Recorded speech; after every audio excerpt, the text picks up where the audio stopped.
I have a roommate who wears a hijab, has 5 siblings, plays to go every day, knows more than 10 languages, and got full marks on the TOEIC. Yes, she and I are totally unlike, and we are from different backgrounds. Through sharing an apartment for more than a year, we have become extremely close. Lately, I've been wondering why we are such good friends. On top of that, how do we get along so well? I believe it's because both of us have been genuinely trying to understand our differences. Today, in this speech, I will propose that self-awareness and a mutual respect are the keys when interacting with diverse cultures. These characteristics promote intercultural dialogue, understanding, and unlearning of intolerance through education. My understanding of self-awareness is to have a great judgment and insight about yourself. Mutual respect is to respect beyond differences. When you see someone from different countries, even from other prefectures, you might identify something which makes you feel they are different. That's because you have your own set of standards and rules. As human beings, we tend to compare ourselves to others, which is not a bad thing. However, it should be noted that you can gain a better understanding of yourself through your interactions with others. Applying this perspective to your own life, you can start to see yourself in your truest form. That is self-awareness. I believe through this journey of self-discovery, you can start to think more objectively. Objective thinking helps you to respect and appreciate other worldviews more. I propose it is all a matter of perspective. Perspective is fundamental when it comes to self-awareness. Once you fully comprehend who you are, you can form deeper connections with others. Once both of you respect that the other person is different and that you accept that, you can build mutual respect in a relationship. To demonstrate this, I would like to share a personal experience of mine.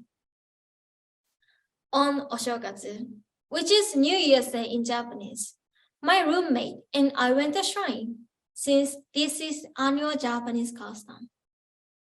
We walk around and line up to pray together.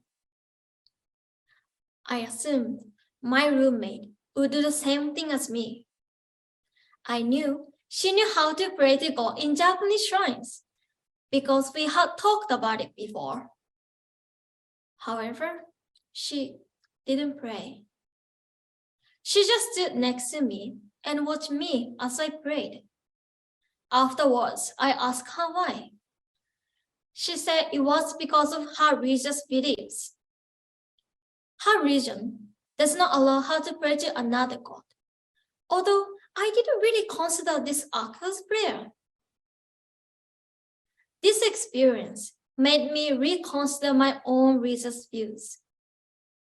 I realized that I'm a Japanese person who prays to God every year.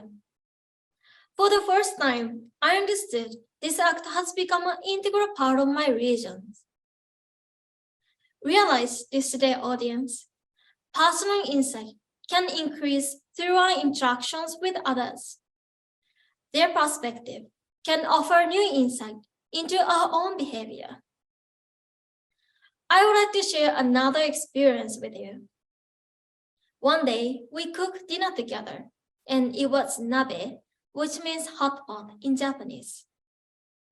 Nabe is a classic winter food in Japan, and typically a stew. The inside of nabe was like a normal one, some vegetables, tofu, and pork. However, just before we started preparing the meal, I was wondering if I could eat pork when I'm with her. As we know, Muslims don't eat pork. So I was worried she would think I was rude if I ate in front of her. However, when I asked her about it, she was open and allowed me to eat it. I respect her, so I cook pork in a different pot. And she respects me, so she let me eat it in front of her. With this experience, I realized we never force each other to do anything, although we have different cultures and perspectives. This, I believe, is the key when being around others. Sometimes people assume what they're doing is normal and everyone should do the same. But now I'm confident this approach is not always right. Audience, what I learned through my interactions with my friend can be applied in many other situations around the world. Everyone has their own set of standards and rules in their communities. This does not mean that you can judge or impose your rules on others. It is important to try to understand and respect other people and their beliefs. In return, you will be gifted with a personal worldview which you haven't seen before. Today, I will give you a small challenge. Next time you meet someone outside your community, try to find what makes them different from you. That may be the key to reconsider yourself. In one of my favorite Disney movies, The Princess and the Frog, Mama always said, when you find out who you are, you will find out what you need. Through my journey of self-discovery, I feel like I have become aware of what I need, more so than before I met my roommate. I am thankful that I could meet her.